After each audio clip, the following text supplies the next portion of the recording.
Alright everybody, Big Beardy back again with another video, and today we're talking about what you can do if you've got bad reviews to try and win more jobs. Now, I did a video last week on how to prevent yourself getting bad reviews. This is sort of a follow-on from that, and looking at what you do if you actually do get those bad reviews and how to deal with it. Now, full disclaimer, straight off the bat, I always try and be honest with you guys. I never try and sugarcoat anything, just so you know, I have not got a bad review on the CX. That's not me trying to toot my own horn, it's just the facts. So this video, I can't really say I've had to deal with this. I've never actually had to try and sort out things when I've had bad feedback. So this is more of a video of what I would try and do, or how I would approach the situation. Saying that, if anyone out there has had bad reviews on whatever it may be and has dealt with it and has ideas on what they did to try and win more work, please leave a comment. Let other people know what you did. It really helps everyone. You know, this is about trying to help and give as much information out there. So if you have dealt with it before and you have probably better idea than I've got, then please let everyone know about it. That would be great. Anyway, moving on. So, there are a few things I would do if I ended up with bad feedback to try and help me get work, more work, or win more jobs. First thing I would do, every job I bid on, I would phone the shipper. For a couple of reasons. I want to build that relationship. I've mentioned lots of videos, building a relationship with shippers is very important. So it's building a relationship with a shipper, and you can explain yourself. If you're just sending in e-quotes, you can't really, it's just a number on a screen. If you phone a shipper, you can say to them, you can sort of plead your case. You can say, listen, I've got a bit of bad feedback. This is why, this is what happened. Listen, I'm going to do a great job for you.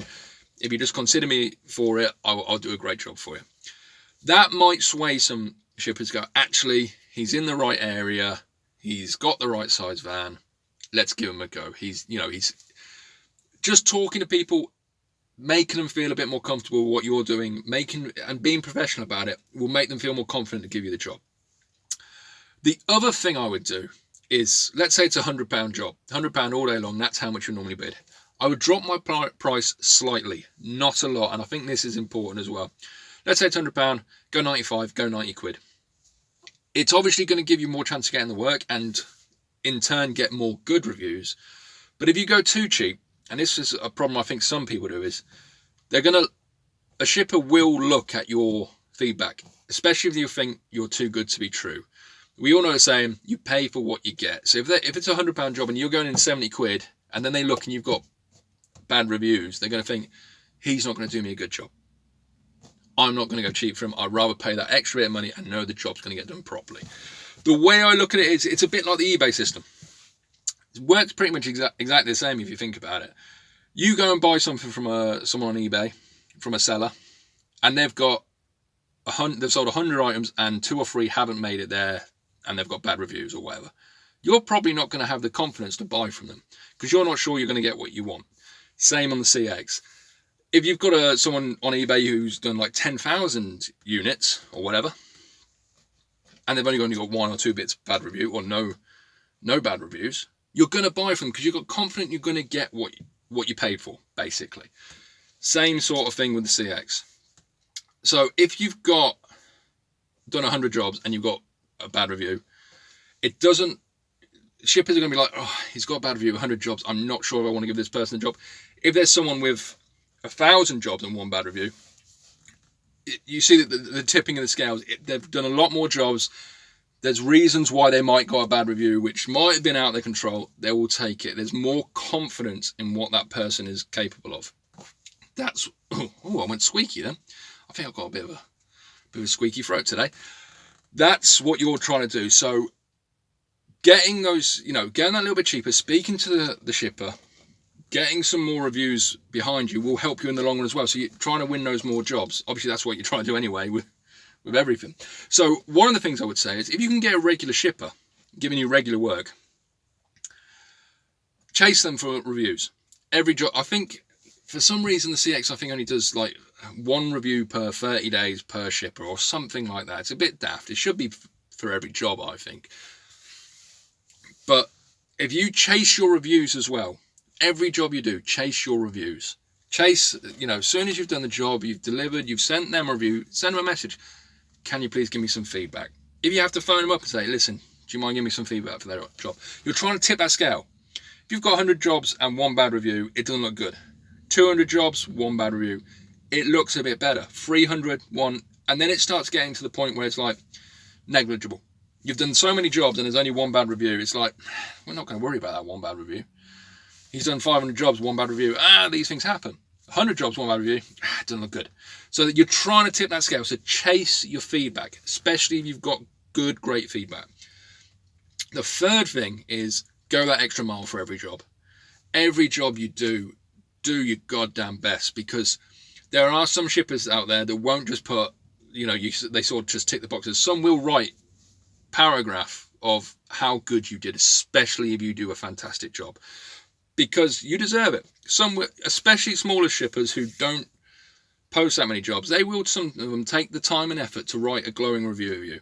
And if a shipper clicks on you and goes, right, he's got one bad review, but this shipper says he's fantastic, this shipper says he's fantastic, this shipper says he's fantastic, even if you haven't got hundreds and hundreds of good reviews, that might tip the scale and go, actually, we'll give him a shot.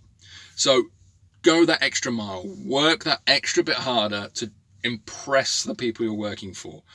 Like, I try personally to have a great standard of work and do everything to my best ability, and I hope everyone out there does the same. But if you've got that bad review, take it up a notch. Just take it up a notch. And like I said, I've done lots of videos on how to act professional, what to do with waiting times, how to talk to people. If you're doing those sort of things, it's showing that you're, you know, professional, good at your job, and that one bad review was the one-off. The other thing on the flip side of that is, if you have got a bad review and you don't think it was justified, challenge it.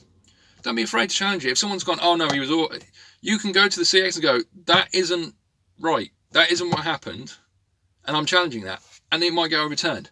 So don't be afraid to obviously stand your ground and say, no, I did a good job. It's better to have no review than a bad review. You know? So they're the sort of way I would approach it. Go a little bit cheaper on my jobs, not a lot. You don't want to seem like you're you're bargain basement, because then people might say no. Phone your shippers after every e-quote, or phone them off the bat anyway. Don't even bother e-quoting them. Just phone them. Build relationships with your local shippers. When your local shippers have jobs, get them to put it through the CX. Make sure you chase those reviews, so you're getting more good reviews and that bad one can come less and less. And do a brilliant job. Be above and beyond what you should be doing to try and get that better review. And I think you will get, it will help. Like I said at the beginning of the video, I haven't had to deal with this, so I don't know if that's the best approach, but that's the approach I would take. And I can only give you an opinion on what I would do in that situation. Now, obviously, if you've got 2, 3, 4 bad reviews and you've done like 100 jobs, then the first thing I would say is watch my other video on how to stop getting bad reviews, and because you need to stop getting them. I've not had one, like I said. I've not had someone say he did an awful job. I have no doubt at some point over my career, because I've got a long career in front of me doing this, I have no doubt at some point someone's going to get annoyed with something I've done. Even if I don't think I've done anything wrong, someone can have a bad day, and you're going to take the brunt of their bad day. I might get a bad review at some point. They happen. Sometimes they're unjustified. Sometimes you don't deserve them, but you have to deal with them. And that's how I would. So, it's a beautiful day today. I'll say that. It is beautiful. I'm hoping this video might give some of you guys some ideas and make you think, actually, this is what I should be doing.